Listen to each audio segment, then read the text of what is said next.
Hi, I'm Belinda Glenn, and I'm here with Stan Ricks. We met each other kind of in interesting circumstances.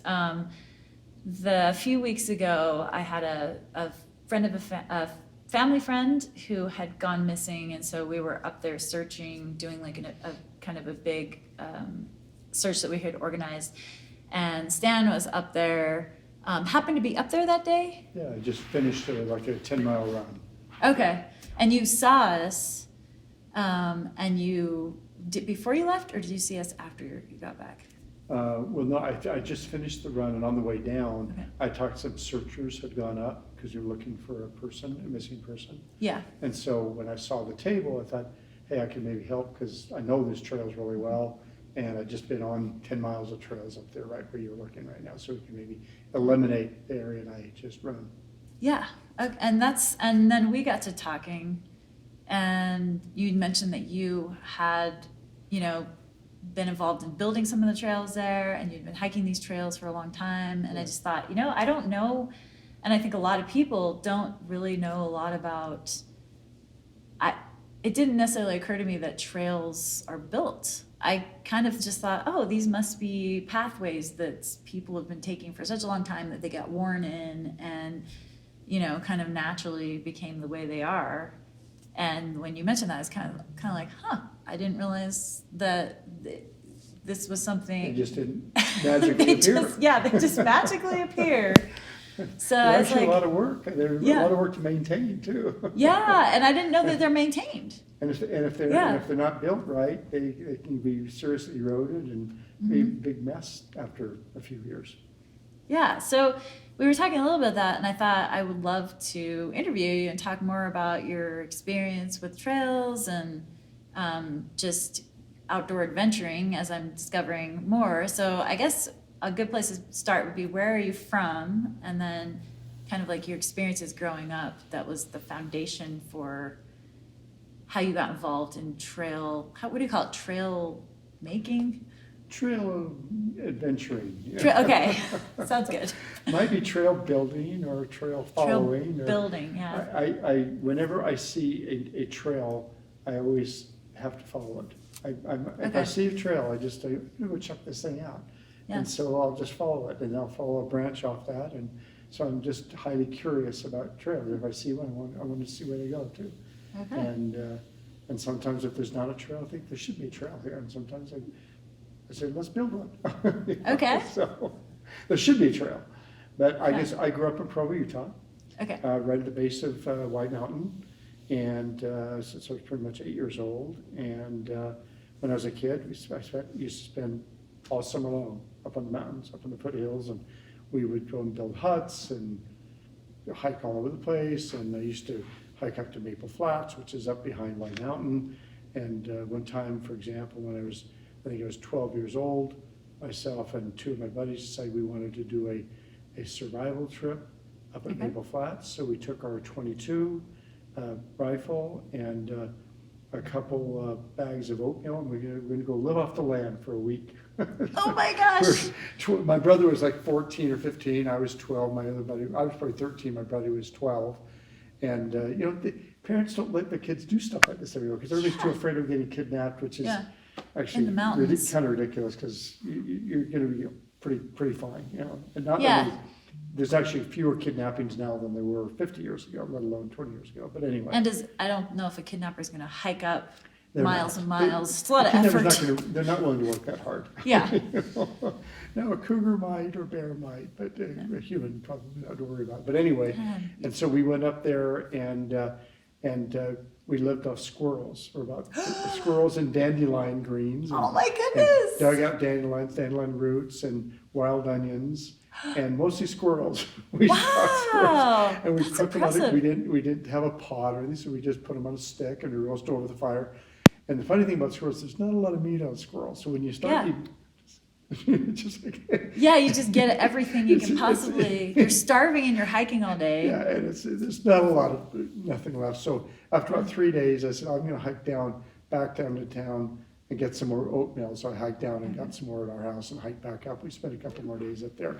Anyway, so that was kind of my my kind of growing up stage. It was Wait, little little Tom Sawyer-ish, actually. In some ways, I have more questions about this now, about this story.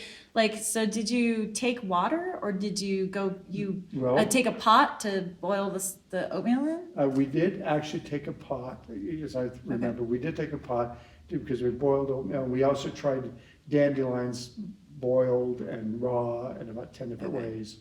And we did, and we built, but up at Maple Flats, there's actually a couple little springs up there.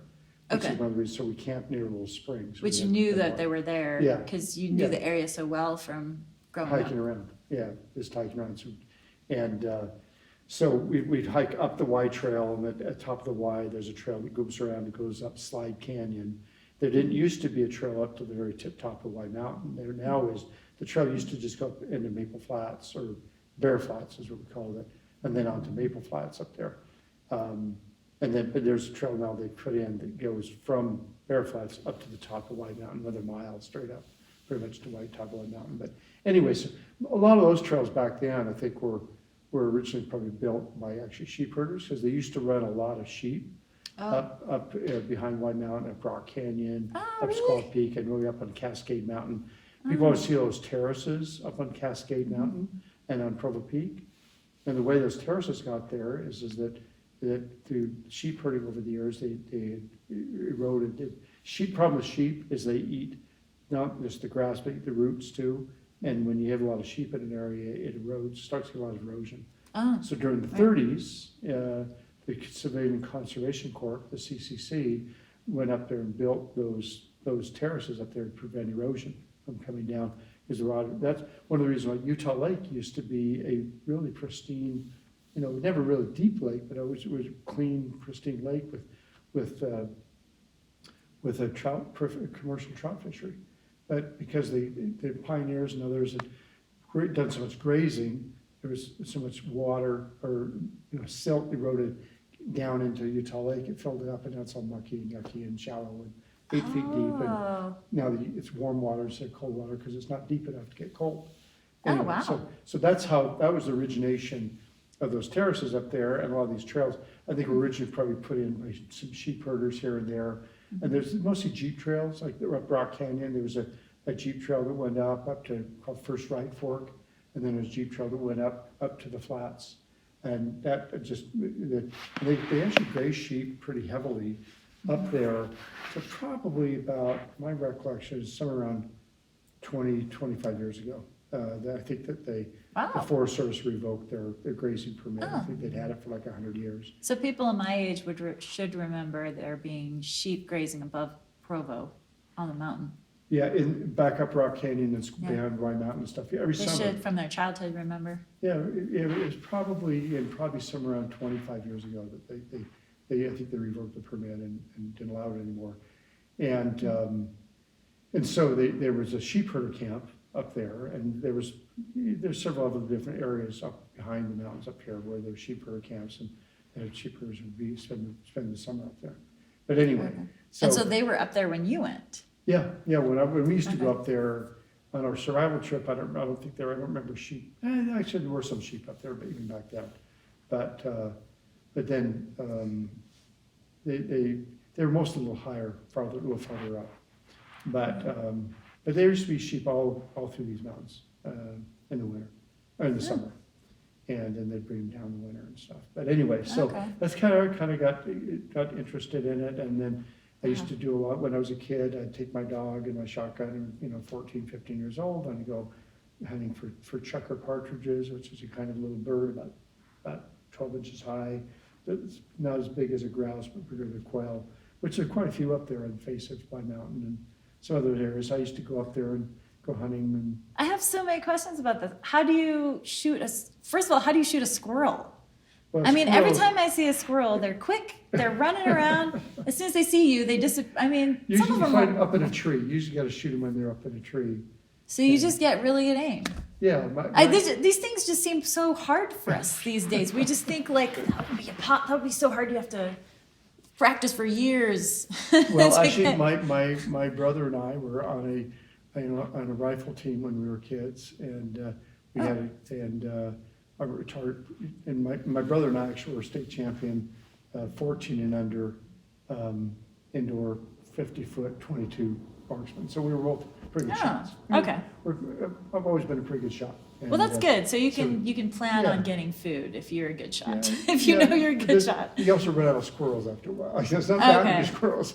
Oh. And one squirrel doesn't really provide much of a meal either, Okay. especially with 3 guys. But anyway, so I used to So go, you sleep? Was it cold up there at night? yeah, well, we Just take your had sleeping bags. Sleeping bags? Yeah, And you just I don't take- think we didn't have a tent. I didn't own a tent back then. So yeah, so we just have a sleeping bags and You're 12 years a old. cloth, and we were happy. Did you see any bears or cougars back? Yeah, Like, did that happen often back then? You know what's funny is that so this is what 50 years ago almost, is that I've spent I can't tell you how much time I've spent up in the hills here in the Wasatch and all over the place. And now I'm a big trail runner, and I probably run 50 miles a week in trails and this, that, and the other. Wow. And no, not that much, probably 25 miles a week these days. Okay. I probably used to run more, maybe 30, 40, 50 miles a week, but probably Wow. 25 now.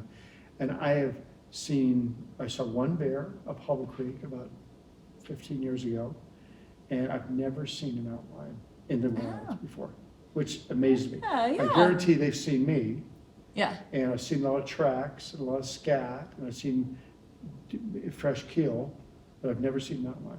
Fresh kill that a lion just got. Yeah, they wanted to kill the deer or something. And had they eaten it, or do you You think could that tell they'd been eating it, but I mean. they run away when they hear you coming? Yeah, probably.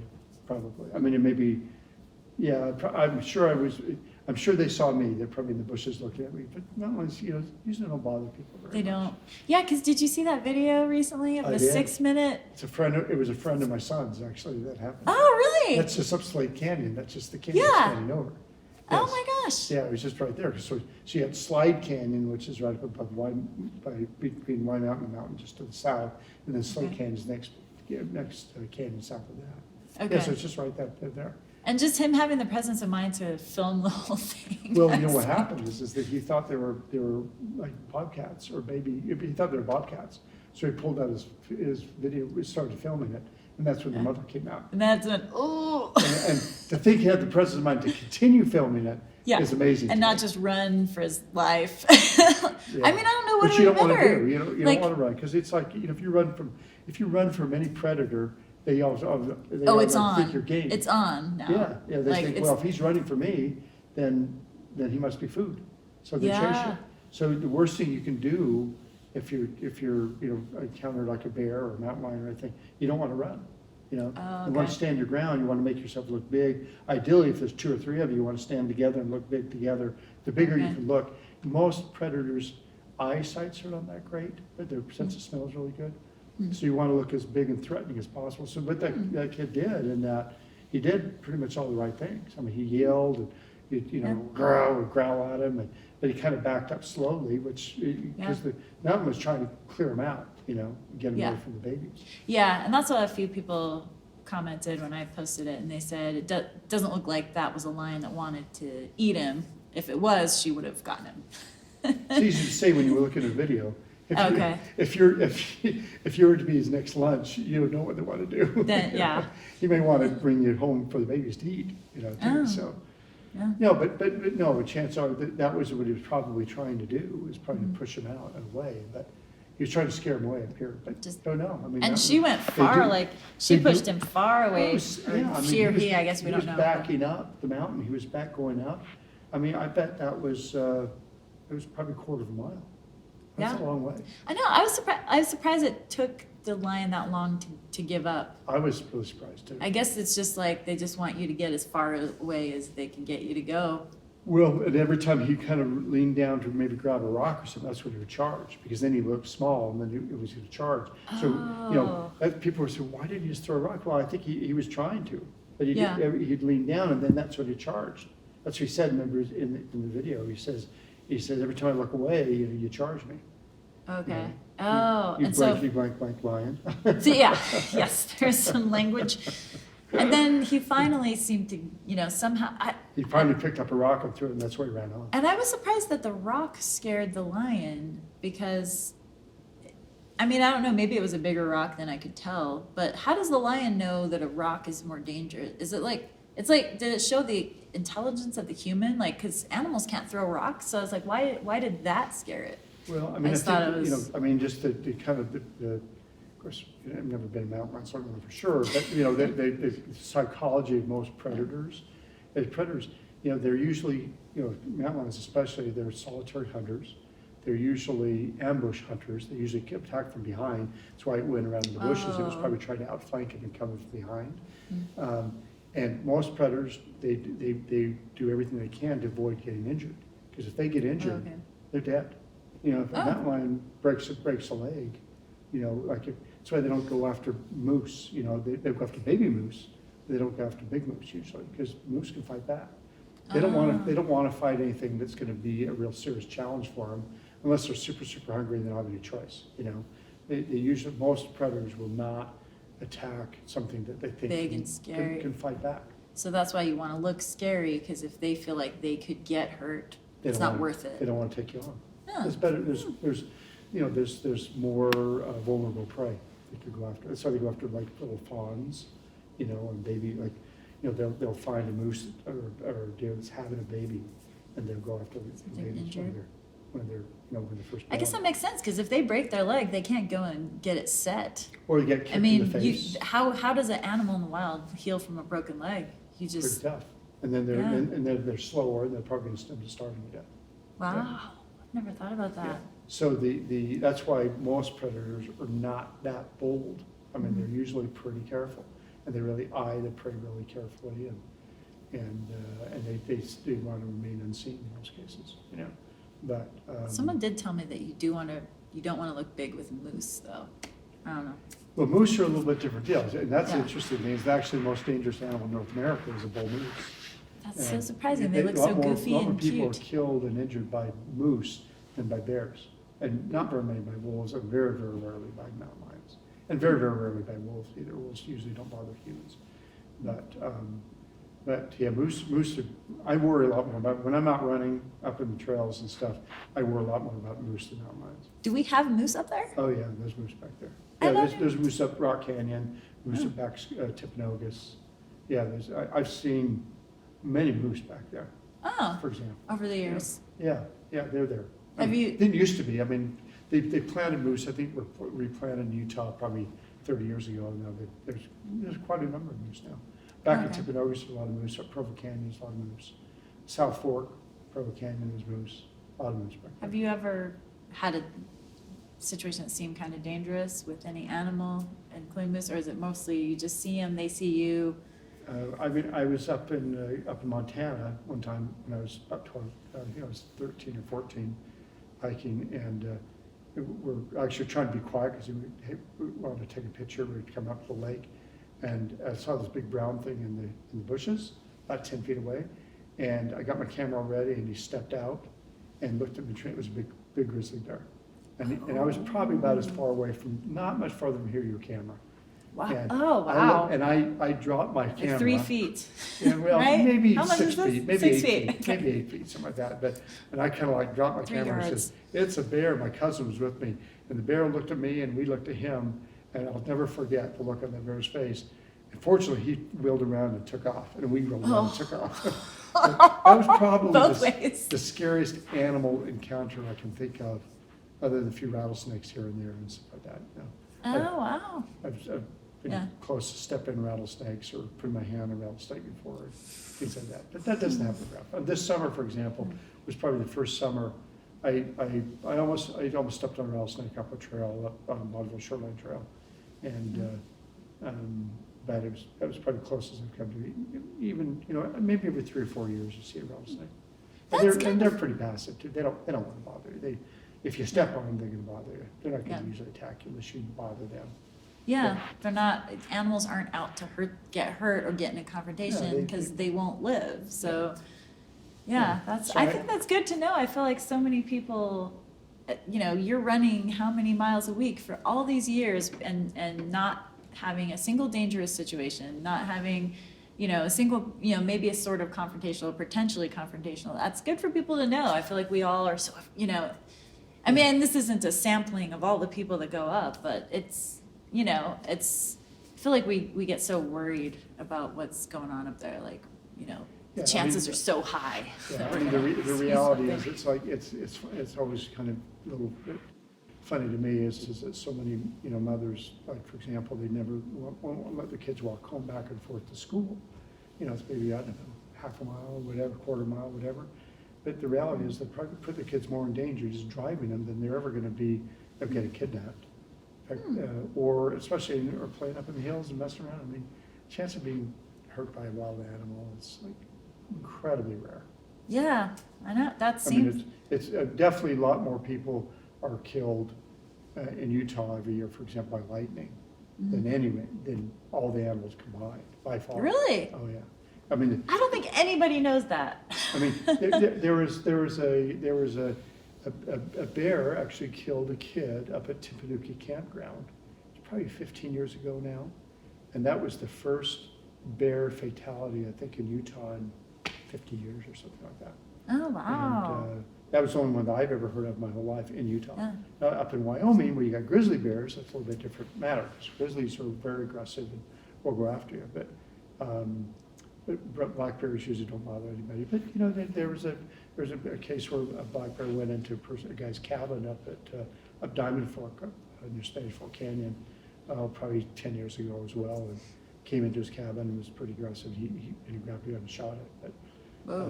But it just doesn't happen very often. You know, Yeah. to my knowledge, I actually can't think of any mountain lion attack in Utah my whole lifetime.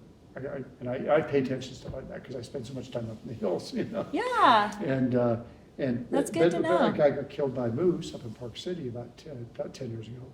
The bull moose attacked him. but that's 10 years ago. When you think about how many people die on the freeway, you know, taking their kids and to and fro, Driving and to then church. the chances that you're going to die from a wild animal.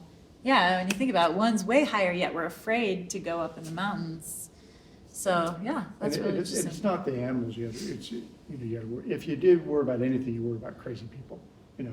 And that's one thing, like at Provo Canyon, for example, whenever I see like girls running by themselves, I always say, you know, you probably shouldn't run on Provo Canyon Trail by yourself, because there's fairly common incidents up Provo Canyon, up on the main running trail.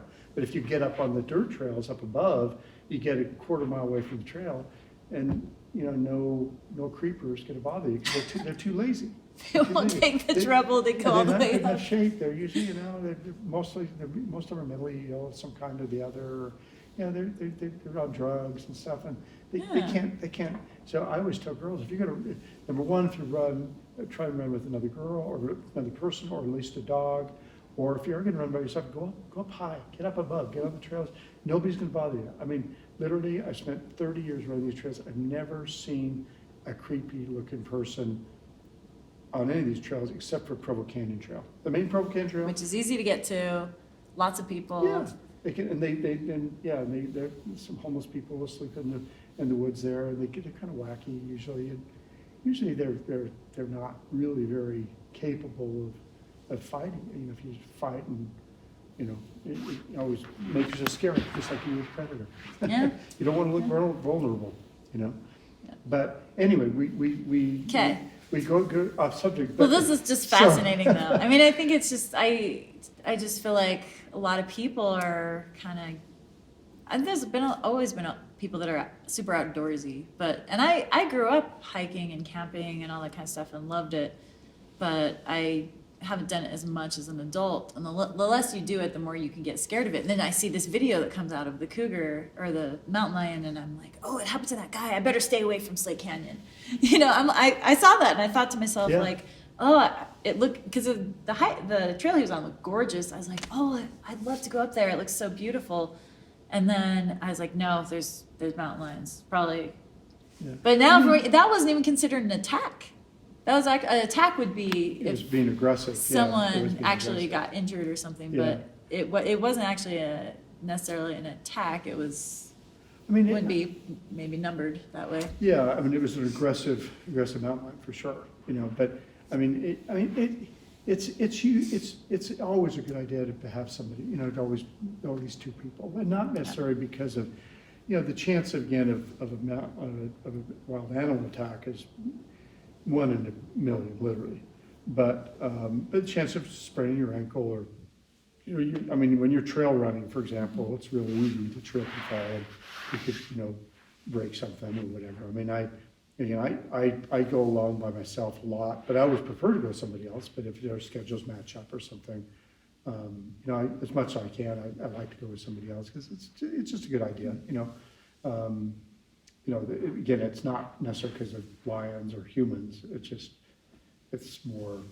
Just if you did get lost, or if something did happen, then no one would know where you were. Well, and that's all why that cell phone's pretty nice, and that's the nice thing about, like, on the face of all these mountains along here, Wasatch Front, on the face you can get cell phone signal now.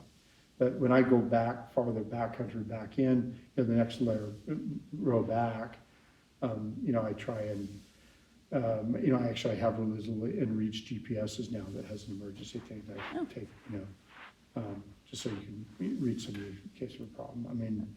So, and in the winter it's a little more, like if I go snowshoeing by myself or something, it makes me a little bit more nervous in the winter, because if you get injured in the winter, then, it can be a lot worse. You're dealing with less time where you can just sit there and wait for someone to come and save you. And I always, if you're by yourself, and if you break a leg or something like that, then it'd be hard to get out, But, so it's not a very good idea. I do it more than I should, just because I'm so comfortable. And I know the trail so well, I know the areas to go, but anyway.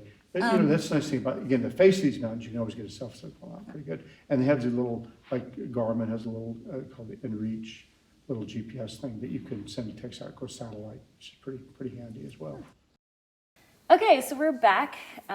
Just a quick introduction again. I'm Belinda Glenn, and this is Stan Ricks. And just some technical difficulties, but we've got it all running again. So, all right, so where were we going next? I was telling about just how I kind of got familiar with the trails up here and kind of a little bit of the history of some of these trails along here, along the Wasatch Front, were built by maybe original sheep herders and that kind of thing. And then, and some were deer trails, and game trails. Oh. And people, the game would follow it, and then people would start to follow it. And one interesting little factoid, which I think is quite interesting, is that almost every mammal likes the most efficient way to climb is somewhere around a 10 to 12 degree slope. Okay. And most deer trails will be somewhere around a 10 to 12 degree slope. Most elk trails are about a 10 to 12 degree slope. And most human trails are about a 10 to 12 degree slope. That's a really efficient, somewhere between, call it 8 to 12 degrees, something like that. Not it's too really, steep, yeah, not because it gets too steep, it's hard to go up. And you get more tired faster. Yeah. So that's why you put switchbacks in, with trails, because you don't want to go straight up the mountain. But you don't want to go too slow, because then it would take ages. That's right. But the other problem is, as far as human-built trails, is that if they're too steep, they'll get eroded, and they erode quickly. Oh. And because water will find a natural, fastest, easiest way to go down. Right. So water will go and it'll erode down. And if you see, like trails, for example, that if they go pretty much straight up, it doesn't take that long, maybe over 5 or 10, especially over a 10 or 15-year period, a trail can get eroded down. There's some trails up here, up on the mountain now, that used to be old, maybe motorcycle trails that are now eroded down. They can be eroded 5-6 feet deep, Oh, wow. And they can be worse. They can be more than that even over time. Oh, that's what you mean by eroded. When you said eroded, I thought you meant maybe like the trail was washed away, so it wasn't a trail anymore. But you mean it actually gets a rut. Yeah, it just gets deeper and deeper rut. And then what happens is it washes away. Then people will go on it, or motorcycles or bikes or whatever go on it, and especially if they spin out, like if a mountain bike goes downhill and you hit your brakes, it stirs up the dirt, turns into dust, then it rains, and then it washes away the dirt and leaves rocks behind. So you can see a trail that if it's down the fall line, pretty close to the fall line, it's a poorly designed trail, because what will end up happening is you just be rocks after a while. Especially you can tell, like for example, up on Cascade Mountain on both the back side and the front side, there's areas down there that's literally eroded 6 feet deep now because the motorcycles have gone up there and they spin out and they turn it into dust, and horses and everything, but especially motorcycles are especially bad. And then it'll wash away and then these big rocks and it gets deeper and deeper ruts. It's not very good. So what you want to do when you do a trail is you want to try and keep somewhere on that 10 to 12 degree slope or something of that nature, and do nice rounded turns and kind of work your way up a mountainside or down a mountainside. Actually, that way it protects the trail. So how did you go from growing up, hiking all up around the mountains in Utah and on your own and camping and things like that to trail building? Interested in trails. I guess I have this natural curiosity. Okay. And if I see a trail, I like to follow it. Oh, yeah, And, okay. You said that we were talking earlier. about that before, I think Yeah. we put on the camera. And I just like to follow trails, and I think it's kind of cool to see where this trail goes. So I'll follow a trail, and then I start thinking, I say, there should be a trail here. Or there's a really bad trail, it's really deeply rutted. And 25 years ago, so I got I read about mountain bikes in Outside Magazine, probably in the mid-'80s. Okay. And there was no mountain bikes. You couldn't buy a mountain bike in Utah. So I had to special order it from Marin County, No California. stores anywhere had a mountain bike? No Walmart? No, they had road no bikes. sports? Road bikes. Nobody had mountain bikes. They'd just been invented. And Oh, you okay. guys took beach cruisers and put knobby tires on it and put some That's put about some all. gears on it. That's where they started over in California. And so I ordered to my knowledge, had the first mountain bike in Provo. And we special ordered it in up from Timberline Sports up in Salt Lake, went and picked it up, got it for Christmas, and it was like the coolest thing ever. It was the old black Stumpjumper, which actually is one in the Smithsonian Institute now. It was the first production mountain bike, not my particular, There's but that bikes from model. my childhood in museums. Yeah, it's crazy, isn't it? But in fact, I still have that bike. I gave it to my brother a few years ago. But so I had the first mountain bike. So then I started riding, and most hiking trails are not that great for mountain bike because they're too steep and rocky, because a little bit too much up the fall line. And so I started riding like up at the base of Timpanogos and things. There were some old Jeep trails and maybe some motorcycle trails, that kind of thing. But they're not very good because motorcycles and Jeep, they're so powerful, they can go straight up the hill. And that, a Jeep, you don't want to go sideways, right? Because you can tip over. So they just go straight up, which you can do that if you have an engine, but you can't do that if you have a mountain bike.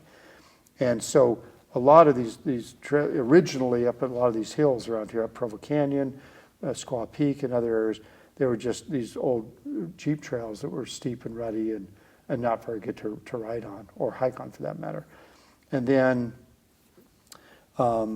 so I started getting into mountain biking and I used to do a lot of road running and road racing and ran the Soldiers Running Club here and used to do a lot of marathons and 10Ks and 5Ks and did a lot of road racing and things like that. And then That's on road bikes?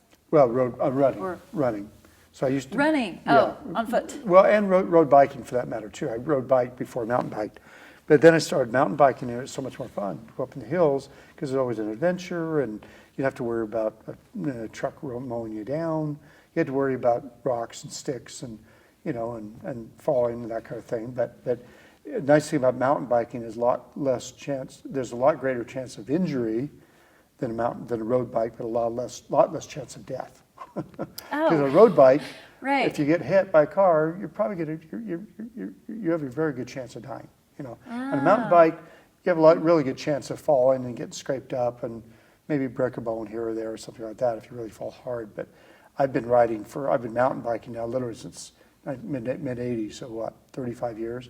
And I've never had a real serious injury. I mean, I've had lots of scrapes and cuts and bruises and lots of falls. Yeah, I'm sure. But nothing ever, You haven't died. haven't died, nothing all that serious. Whereas a road bike, had a lot of friends I used to road bike with. I have a lot of friends that have been hit by cars. So I don't road bike much anymore. I mostly mountain bike. So anyway, Yeah. Now it's harder too because there's just so much traffic. People are so distracted. Everybody's driving distracted now. And they're not used to people being on bikes as much, probably. So, It's interesting. You go to Europe and people are very cognizant of bikes. People are, if you ride bikes in Europe, it's a lot safer because people, they like bicyclists, they look for bicyclists. A lot of people ride bicycles, so they're aware of it.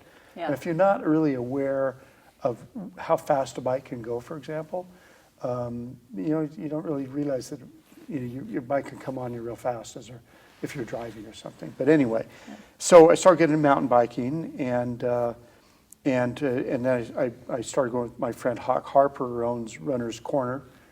He and I were river guides together in the Grand Canyon, which is really, cool. that's where I actually got into trail running, is I was a guide in the Grand Canyon, and we used to camp, and we used to go to camps, and one of us would go for a run because there's lots of trails in the Grand Canyon. So I started running trails all over the Grand Canyon, and up to nice. Havasupai Falls, and up to Thunder River, and all these different Nankoweap and all these other places in the Grand Canyon.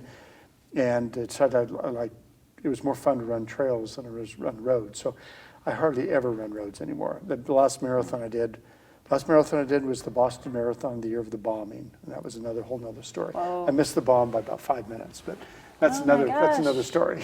Wow. Oh my gosh. But anyway, so I started running trails. So it was a lot more fun to run trails. Yeah, You that run does. I slower. think that would be a lot more interesting. I mean, we Yeah. spend all our time in the city. It's not like there's any surprises running in the city or And adventures you worry about waiting. cars and you exhaust. And I see people running up University Avenue in the winter when the air is bad. I go, why are you running up University Avenue? Go up the yeah. canyon. Get up there. Get above Yeah. the bad air. I have a friend it's that like smoking says- cigarettes. Yeah, he says the same thing.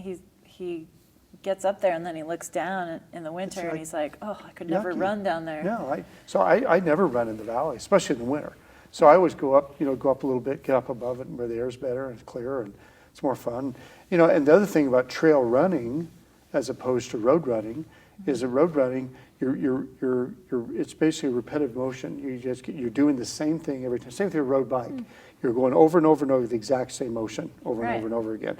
So you're it's striking your even foot the roads. same, your knees are the same, everything. Whereas because everything's kind of flat and even. And like on a mountain bike versus road bike, a road bike you're just going rotating. On a mountain bike, you're standing up, you're sitting down, you're moving back, you're sliding forward. You're changing positions all the time. So a lot less chance of a repetitive motion injury. And the same thing with trail running. You're not going as hard, number one. Is, for example, if you go up, if I go up, run up Provo Canyon on the running trail, I'll probably average 8-minute miles. If I'm running on so if I go out for an hour, I'm going to do 7-8 miles. If I do an hour running on the trail, I'm probably doing 15-minute miles. Probably going, 15, maybe 16 up and 10 back down or something, averaging about 14, 15-minute miles, something like that. And so you're not beating yourself up as much. You're getting a great workout going up, and going down. You get strength going down too, and But you get different muscles going up and different muscles going down. yeah. And Versus you get all the kind of flat the elevation. same, and every Yeah. step is a little bit different. You step. Each footfall you make is a little bit different every time. So you don't beat your body up nearly as much. So people ask me, they say, well, do you have bad knees and all this running you do? Because I've literally been running since I was in my early 20s. And, no, I don't. You always have a little, maybe nagging little running injury here or there, but that's mostly from road running. Rarely do I get any kind of injury running trails. And so I think it's better for you. Mentally, Yeah. it's better for you. Emotionally, it's better for you. And it's always an adventure.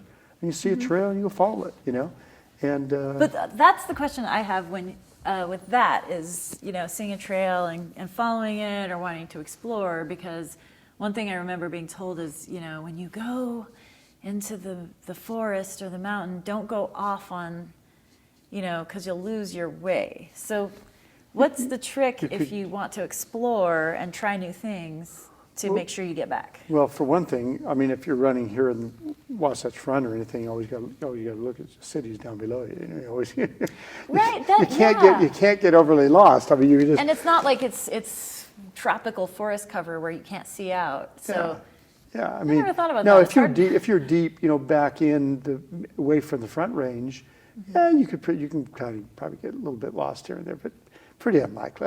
All you got to do, especially like a place like Utah, is just follow a stream. You follow it, yeah, you just go downhill. If you continue downhill, one stream's going to lead to, or one ravine's going to lead to a stream, and the stream's going to lead to a river. You're eventually going to find your way out. I mean, that's all you got to do. It's really pretty easy. But do you keep track of the trails that you went on, or Yeah, do I you just mean, come back a different way and figure it out? I always like to do loops. It's more fun to do loops, more Oh, classic okay. to do loops, Yeah. But I mean, sometimes do out and back, But there's like a maze of trails, like up Provo Canyon. You get up above there to the north on the base of Timpanogos. There's these foothills that go, there's 50 miles of trails up there. And they didn't used to be. So what ended up happening, so getting back to kind of history of the trails now, Yes. what happened is that there used to be like Jeep trails and motorcycle trails. And then the first trail that I remember them putting up there, or being built, was it's called the racetrack trail. So that's just above Murdoch Diversion Dam. You get up above there, and it's probably about a mile and a half, maybe 2 mile, probably a mile and a half, 2 mile loop, something like that. And they used to do mountain bike racing there. And this is probably about 20 years ago or so, before Sundance put their trails. Then Sundance put a bunch of trails in, and Soldier Hollow put some trails in. And so they moved the races up every Wednesday to Sundance and Soldier Hollow.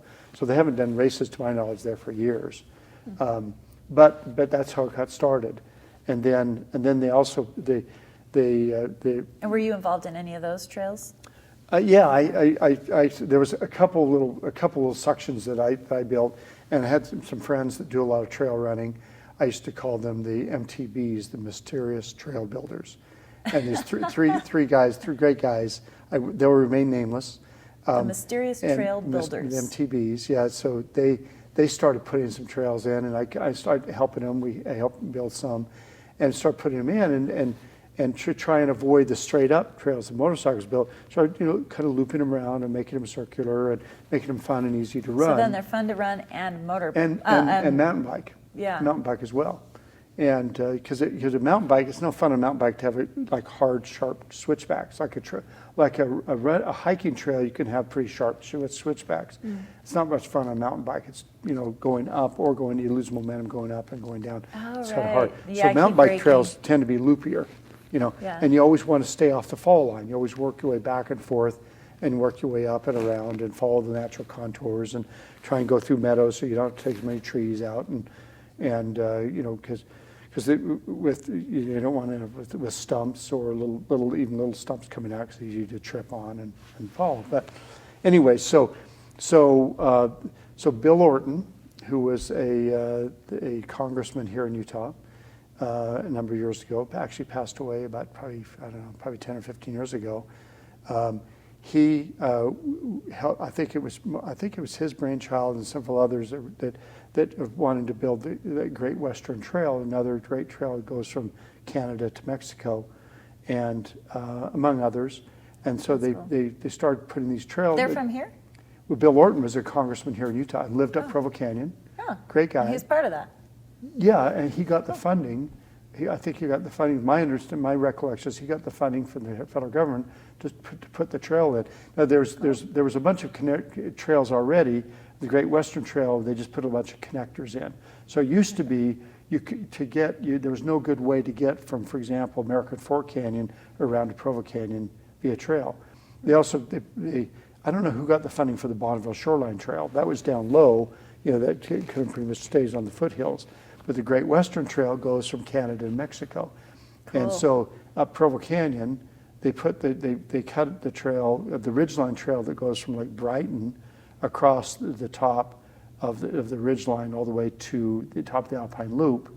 And then they cut it down to Timpanogos, and then they looped it around, brought it across the face of Timp, up over Big Baldy, and then across down Little Baldy, the two little mountains there on the face of Timpanogos, and put a bunch of switchbacks and brought it down into Provo Canyon.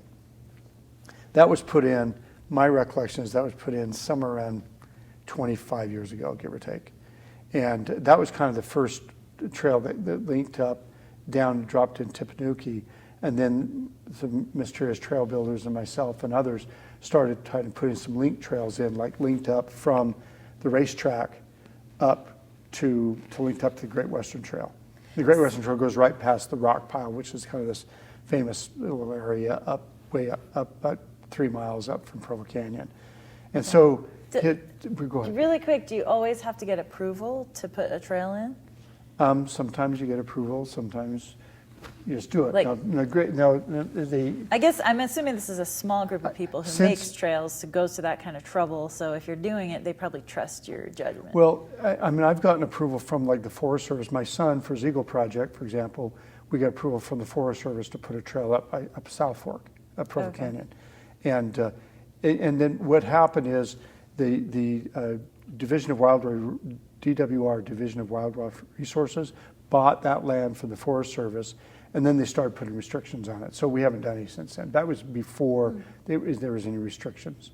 And but then people sometimes get a little overzealous and start putting trails in. I was going And to say, yeah, sometimes when Good. something becomes more common or popular, people start going a little overboard. Yeah, and you don't want to do that because, like up there, for example, DWR doesn't want too many trails in because it stresses the wildlife. You know, because DWR bought that land for winter range, for deer and elk particularly, and so they don't want to have too many trails going up through there because then the wildlife are always having to run and stay away from the people, and that Okay. stresses them and causes them energy, and they die. Oh, that in the makes winter. sense that you would allot like a mountain or an area for the wildlife and then kind of let other areas be a little bit more overtaken by humans because Yeah, so a few Can't years ago, just- DWR wisely came up, said, look, we have too many trails up here. Let's limit it to a few trails, and they start blocking off others. And so there's plenty of trails up there. So just generally you don't want to go build a trail that without any approval or anything. But so but I say I've gotten approval a number of times, and in fact my Eagle project when I was a kid was I signed the trail from the top of the Y up to Maple Flats, where we used to go on our little survival hikes. Oh, what do you mean signed? My buddy and I, in our shop class in junior high, made signs that says Maple Flats 2 miles, and we built posts and we went up and You dug literally holes. signed it. Yeah, we really built signs and put them there, showing your way, so directing people where they are. Oh, and where to those are go. probably still there. They were there for a long time. I think people Oh, eventually burn them for firewood, Oh, okay. which is a little rude. But Yeah. they were there for a long time. But my other son, actually, for his Eagle project, we cut just a trail over here by for Center Street that drops down from Center Street, Orem, onto Cordova Road.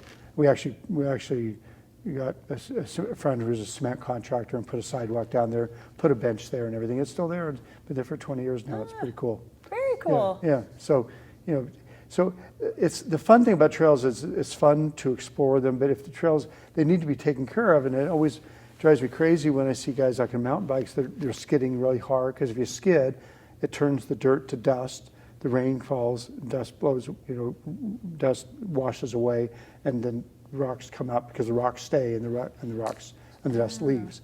So, you want to take care of the trails, and every time I go, every morning, every friend of mine whoever runs it, they always know that I'm always picking up a rock and throwing it off or kicking it off, and my friends all do the same thing now. So we're always trying to do some trail maintenance here and there. So and that makes me ask, how do you build a trail? Like what tools do you use when you're actually up there digging a trail? I'm trying to imagine. I'm not picturing you with a shovel. Yeah, well, a pick and shovel. Literally a pick and shovel. Pick and business. shovel? Yeah. Individuals. If it's not too steep, if it's like in a meadow or something, or it's not real steep, then all you really got to do is start running or hiking on it, and then you put some ribbons. They also put some ribbons, and you start hiking, and other people follow it, and eventually you have a trail. If it's relatively flat, but if it gets fairly steep, you got to start putting some switchbacks in, or you take trimmers, you got to maybe cut it through some bushes because you got so many scrub oak and maple and that kind of thing. So maybe you have to cut some logs or cut some branches and clear it out if it's in treed area. But if it's in a little more open area, in like switchbacks, digging switchbacks is hard work. I mean, You literally a shovel. You don't have a machine. You don't take a special. There actually they are these really, really narrow bobcats that are only about maybe 3 feet wide, and that's how they do them professionally.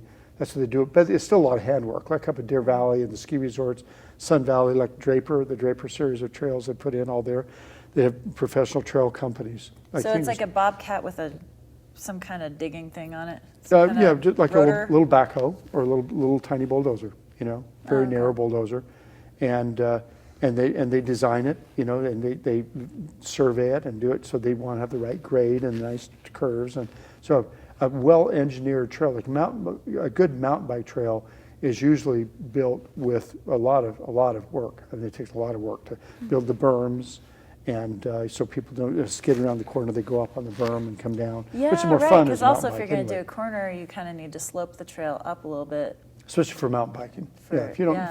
for running or hiking, you don't need it so much. But if you do cut switchbacks in, you got to cut that switchback in. And I mean, I've done trail work with guys, and build trails and put switchbacks in. You can spend a crew of four guys can spend all day on one switchback. And that's why when I see people cutting trails, making shortcuts, I say, don't do that. And all you do is cause erosion. It's harder. It's more efficient to go up the switchback anyway than going straight up, and it's hard, and it causes erosion. None of us know this. I mean, how would I ever know this? This is good. This is good for people to learn. But it drives me crazy when I see guys like up Timpanogos, where you got these switchbacks, these beautiful, great switchbacks, someone's work, and then they'll cut straight up and down. And again, it's harder anyway, and it's not any faster. In fact, my friends I run with will do tests sometimes.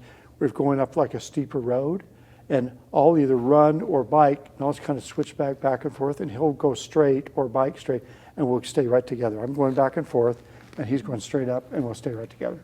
It doesn't, and it's just harder on you, and it's harder on the trail, and it creates erosion. And you feel like you're cutting off some time, or Rarely, if making ever. but it actually, in the end, doesn't make an actual difference. In fact, it might be slower. Yeah. So once you know how much work goes into each trail, literally someone with a shovel, originally at least, like digging. Literally, and- it's usually what you have to.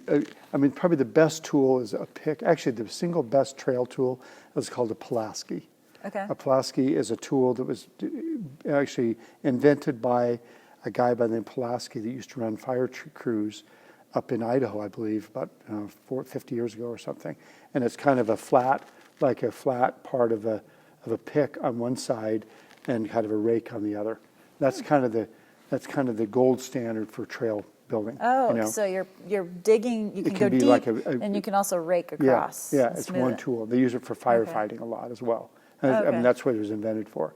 But So you don't need to. You only need to dig really if there's like plants or roots. or if you're digging out a root, for example, or if you're doing a switchback. Okay. If you're doing switchbacks, you got to kind of got to round it up, and then you've got to cut into the side of the hill. You got to make a fill usually, and that's where you need probably a shovel and literally pick and shovel. Pick and shovel and Pulaskis and hard work. Okay. It's really hard building trails. I mean, Yeah. especially if it's steep. I mean, the steeper it is, the harder it is. Okay. And one of the things that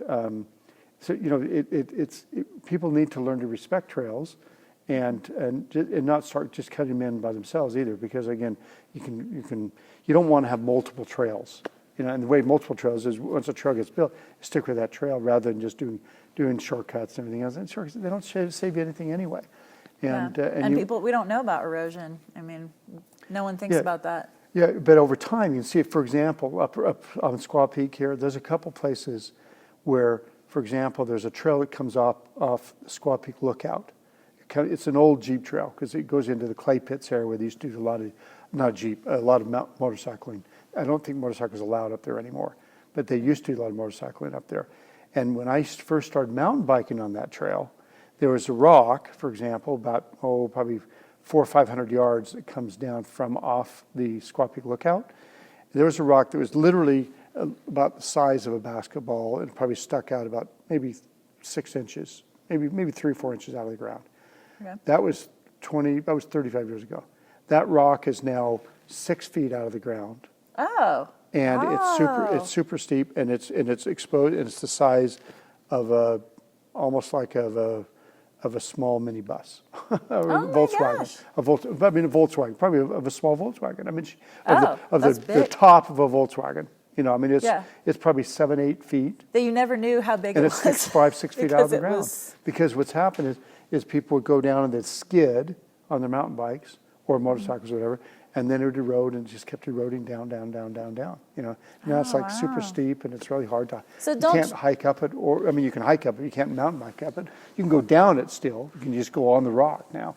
And there's another place where they cut in for from the Indian Road trailhead up here that goes up to, it links up to the Bonneville Shoreline Trail, up right here in the face of Squaw Peak and in the mouth of Provo Canyon. And there's a rock there that I've been watching every year. Yeah. It's just farther and farther out of the ground.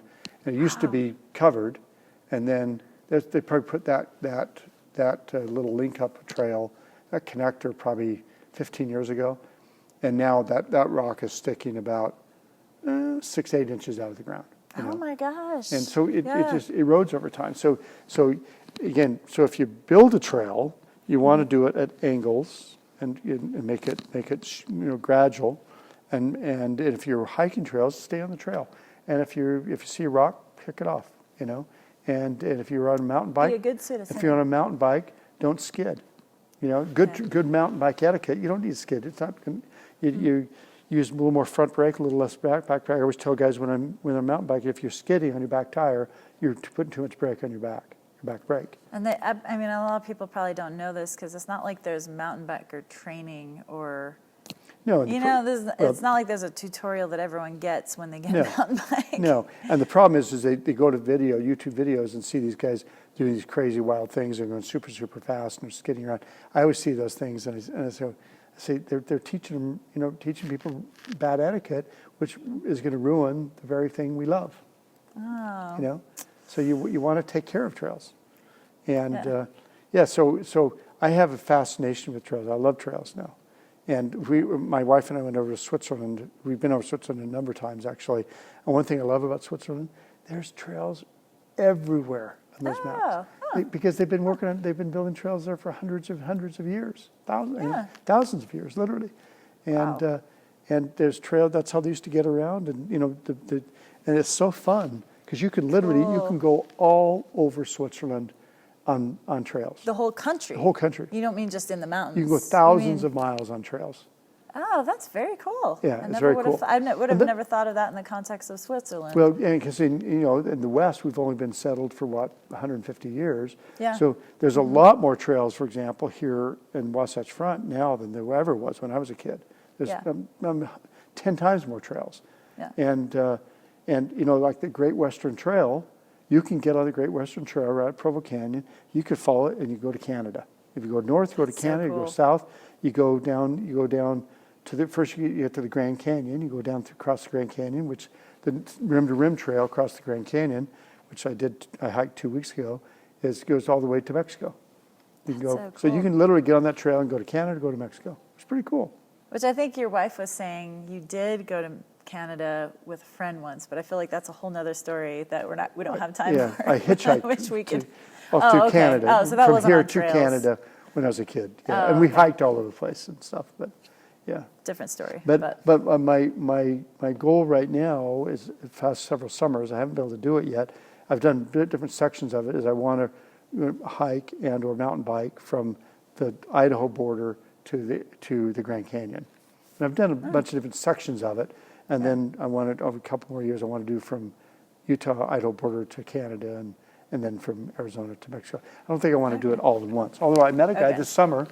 And the guys do it all the time. There was a guy this summer that was hiking the Continental Divide Trail that goes from Montana more by Banff, a little bit farther to the east, and he was hiking from Mexico to Canada. So you can there's People do that all the time. Yeah, well, the Appalachian Trail is the famous one, and then you've got the Great Divide Trail that goes through Colorado and Wyoming. That Great Western Trail goes to Arizona, Utah, Idaho, and you got the Pacific Crest Trail that goes from Oregon, Washington, Oregon to California.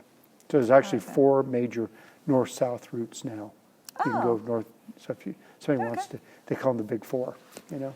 So and they're highly recommended. Yeah, they're cool. It's cool. But it's not necessarily the goal to do the whole thing, although it's cool. But doing parts of it There's is people awesome that do too. it. There's people that have done all 4 of them.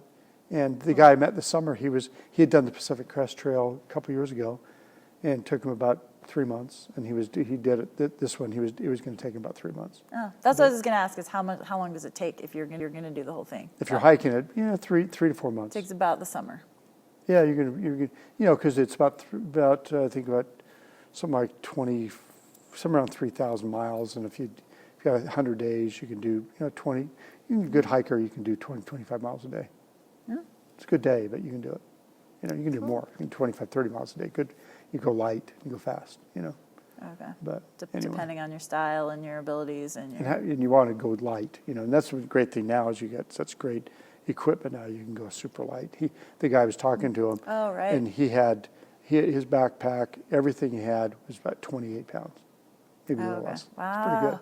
Yeah, that's something my dad's been into. He helped me when I went backpacking I didn't really go backpacking, but I traveled all over the world a few years ago because I had this opportunity, and I took one carry-on suitcase for the whole trip. And my dad taught me how to take like a fork spoon and to put things in Every clear ounce plastic. counts. Yeah, that's a whole topic. It's really cool stuff when you start really finding out how much you can pare down and just have everything you need on you. Yeah. So it would be cool to go into that, but I will make a plug for good trail shoes too. By the way, you don't want to run on regular road running shoes when you're doing trail running or hiking. You want a shoe that's a little wider and a little bit more rugged. And with a good heavy duty toe. So if you kick rocks or stumps or something like that, you don't hurt your toe. I actually personally think Altras or my friend Hawk and his son Golden invented Altras. Now Ultra trail shoes, they're a little wider, have a wider toe box, and they're great. They're best trail shoe ever. Altra, Altras. Oh, okay. And cool. I think Hoka's are really good. There's a number of good trail shoes now, but I actually think Altras are probably the best because it gives you more room for your feet. And your toes can kind of spread out, and you don't get called Morton's neuroma, which is really a nerve injury you have in the center of your foot. But and they also have a kind of a nylon plate underneath, so it protects you from the rocks underneath your feet a little bit. So you want to have the right. That's the nice thing about trail running is you don't need much equipment. You want to have a good, solid pair of trail shoes, and I like either with trail running or hiking. I use trekking poles a lot. Okay. Because it takes some of the weight off your legs onto your body. It takes about 20% of your weight off, and you can go faster. And also going uphill, you can kind of push real hard, and going down kind of gives you an extra set of like four-wheel drives. It gives you more protection running down. You don't trip as often. Oh, you can catch yourself a little easier. Because I've seen those. But what's crazy is so I'll run all summer long, and probably average. I'm probably 25 miles a week, say now. Used to do about more, but about 25 miles a week. So probably, all summer, I run year-round pretty much. So probably, I'm guessing, what do I do? Probably 1,000 miles a year. And I'll trip and fall maybe once a year, maybe. And I haven't turned an ankle in years. Because what happens is you get used to it, and you start just getting this third eye that you see, and you step better, but also you build up the strength in your ankles and all the different muscles because you're turning like that, and you get stronger ankles, and you don't turn. Rarely do I ever turn a. I can't remember the last time I turned my ankle. Interesting. So I bet someone who transitions from street running up to trail running would probably need to be cautious for a while because they've programmed their legs to you don't have to look. Do one thing. You don't have to look where you were stepping. Yeah. Whereas trail running you do. So, and you don't go as hard and fast. You go a little slower and take it a little bit easier, and because it's rocky and it's a little rough. But you develop a technique for it, and after a while you can move along pretty fast actually, and it's fun. Cool. It's a blast. Cool. Okay, so usually what I end with is a kind of a fun question. And I feel like I have an idea of what the answer is, but I'm interested to see what your answer is. So if you were a boulder, like a giant boulder that was stuck somewhere, like the one that you're talking about that eroded, and for all of the beginning of the earth to the end, all of eternity, we'll just say the beginning of the earth to the end of the earth. I won't go into anything more existential than that. If you were stuck in one place, is there a spot you would pick? I'm not the type of person that likes to nail it down, but if you had to pick one spot. It's a good question. For me, it would have to be in the Grand Canyon, for sure. Oh, okay. Because I was a guide down there for 4 years, commercially, professionally, and then I guide trips all the time. I did my 55th river trip down through the Grand Canyon summer before last, and I've hiked rim to rim 13, 14 times, and a bunch of other trails down there. And that's my happy place. Okay. And I think it'd be so fascinating to be there and watch how it all happened, because it wasn't just the river cutting down; it was the plateau rising up, Okay. and the river cut down. As the river pretty much stayed where it was, the plateau raised up, and it was like bringing a layer cake up through the knife, not taking the knife through the layer cake, because it wasn't high and dropped down. It was pretty much where it is, and the canyon lifted up, the Kaibab Plateau lifted up, like layer cake and cutting up through the knife.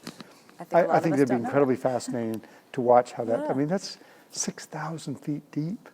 That's a big ditch, and I think That's a big ditch. And there was oceans over it, and there were sand dunes over it, and then there was the oceans washed away, and I mean, you got 20 layers of rock, all different kinds of limestone and sandstone, and I think it'd be incredibly fascinating to see how that all was created over the last 2 billion years. Wow, and civilization's probably kind of coming and going, and We're who a blip. knows? We're a blip on the screen. Yeah. Humans have only been around for what, 10,000 years? This is one of the best answers. I mean, all the answers are good, but I haven't even. I was expecting you to say, above Provo Canyon, so I can look and see how the That would be thing that'd be was pretty founded. cool But that's too. a way cooler. But Provo Canyon's a baby canyon compared to the Grand Canyon. Provo Canyon. I mean, Provo Canyon's cool too. I mean, but I just can't even imagine how cool it'd be. That's when I get to the other side. I want to watch a time lapse photography, watch how that canyon was made, because it's a fairyland. I mean, it's one of the most incredible places in the world, and I've hiked I've hiked trails everywhere and explored, and it's my home, my second home. Yeah. Cool. It's always beautiful. It's a work of art. It's nature's work of art that you could never build or craft or replace. Yeah, and the bottom of the Grand Canyon has the oldest naturally exposed rock in the world. It's 2 billion years old. Oh, I didn't know that. Yeah. Wow. Out of all the places in the world. Yeah. In fact, That's really cool. I have a little rock that I got from the Grand Canyon, and from that 2 billion year old rock, and I had engraved on it my favorite quote. Okay. And I have it right next to my computer. I have it next to it, and it says, Winston Churchill was purported to say, actually it probably wasn't Winston Churchill, but they said that he said it. But he said, "Success is not final, failure is not fatal. It is the courage to continue that counts." All right. That is awesome and inspiring, and I think that's a great place to end. Thank you. Thanks so much for sharing that. It was fun. I really appreciate this, and it just means a lot to me to learn more about things that I don't know a lot about, and then have, the chance to gain wisdom from someone who's experienced a lot more than I have. Good. Thank you. It was fun. Thanks. Fun talking about it.